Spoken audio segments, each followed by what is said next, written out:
TV భక్తి సమాచారం WhatsApp ఛానల్లో జాయిన్ అవ్వండి. అన్ని విశేషాలు ఎప్పటికప్పుడు తెలుసుకోండి. అందరికీ నమస్కారం. నేను మీ చిలకమర్తి ప్రభాకర్ చక్రవర్తి శర్మ. ధనుర్మాసం చాలా ప్రత్యేకమైన విశేషమైనటువంటి మాసం. ముఖ్యంగా ద్రవిడ దేశంలో తమిళనాడు ప్రాంతంలో ధనుర్మాసాన్ని చాలా విశేషంగా చెప్పబడింది. జ్యోతిష్ శాస్త్ర ప్రకారం మనకి 2 రకాలైనటువంటి సిద్ధాంతాలు ఉన్నాయి. సూర్యమానం, చంద్రమానం.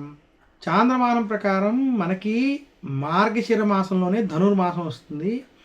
మార్గశిర మాసంలో ప్రారంభమై పుష్యమాసంలో ధనుర్మాసం పూర్తవుతుంది. అయితే సూర్యమానం ప్రకారం చూసుకున్నట్టే సూర్యుడు ఒక రాశిలో 28 రోజుల నుంచి 30 రోజులు ఉండేటువంటి సమయం. అలా సూర్యుడు ఒక రాశి నుండి మరొక రాశికి ప్రతి మాసం మారడం జరుగుతుంది.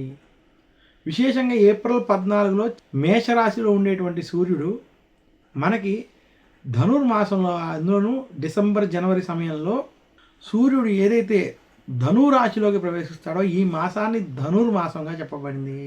అంటే సూర్యుడు ధనురాశిలో ఉండేటువంటి సమయం ధనుర్మాసంగా, అందులోని ఇది ఉత్తరాయణానికి ముందు సమయం. అంటే ఉత్తరాయణం ప్రవేశించేటువంటి మకరంలోకి సూర్యుడు వస్తే మనకు ఉత్తరాయణం, దక్షిణాయనానికి ఆఖరి సమయంగా, అలాగే ఇదే సమయంలో సూర్యుడు మకర రాశిలో కూడా ప్రవేశించినటువంటి మనకి ఉత్తరాయణంలోకి ప్రవేశించడం అనేటువంటి జరగడం ధనుర్మాసం యొక్క విశిష్టత జ్యోతిష్ శాస్త్రపరంగా ఈ రకంగా చెప్పబడింది.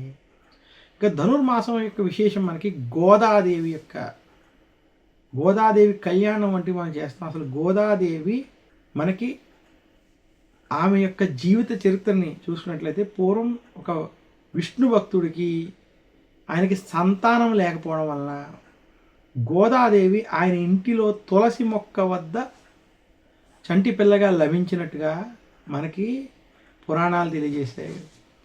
అలా లభించినటువంటి గోదాదేవిని లక్ష్మీదేవి స్వరూపంగా భావించి, ఇది లక్ష్మీ కటాక్షంగా అమ్మవారిగా భావించి పెంచుకోవడం, ఆమె పెరుగుతూ పెరుగుతూ శ్రీ మహావిష్ణువుని, విష్ణుమూర్తిని చాలా ఇష్టపడడం, రంగనాథ స్వామిని నేను పెళ్లి చేసుకుంటాను అనుకోవడం, అలా తన యుక్త వయసుకు వచ్చాక ధనుర్మాసంలో ఈ మాసం మొత్తం కూడా శ్రీ మహావిష్ణువుని పూజించి ఆమె గోదాదేవి విశేషంగా ఈ నెల రోజులు ఉపవాసం దీక్షలతో శ్రీ మహావిష్ణువుని విశేషంగా అర్చించి ప్రార్థించడం చేత, అందులోనూ ప్రాతకాల సమయంలో విష్ణువుని పూజించడం చేత, విష్ణుమూర్తి యొక్క అనుగ్రహం చేత ఆమెకి గోదాదేవికి కళ్యాణం జరిగిందని, అందుకనే ఈ మాసంలో గోదా కళ్యాణం వంటివి ఆచరించడం విశేషం.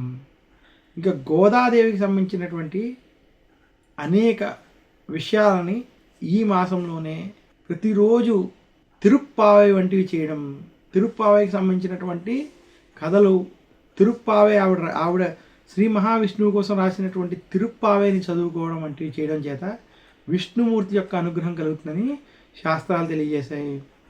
ఇలా ధనుర్మాసంలో శ్రీ మహావిష్ణువుని పూజించినటువంటి వారికి విష్ణుమూర్తి యొక్క అనుగ్రహం కలుగుతుందని తెలియజేస్తూ, ఈ మాసంలో కనుక విష్ణుమూర్తి ఆలయాల్ని దర్శించిన, అక్కడ విష్ణు సహస్రనామం వంటివి పారాయణం చేసిన, విష్ణుమూర్తిని తులసి దళాలతో ఈ మాసంలో కనుక అర్చన వంటివి చేసినటువంటి వారికి మరింత శుభ ఫలితాలు కలుగుతాయని తెలియజేస్తున్నాను. నమస్కారం. మీ చిలకమర్తి ప్రభాకర్ చక్రవర్తి Sharma. For more videos like this, subscribe Big TV channel.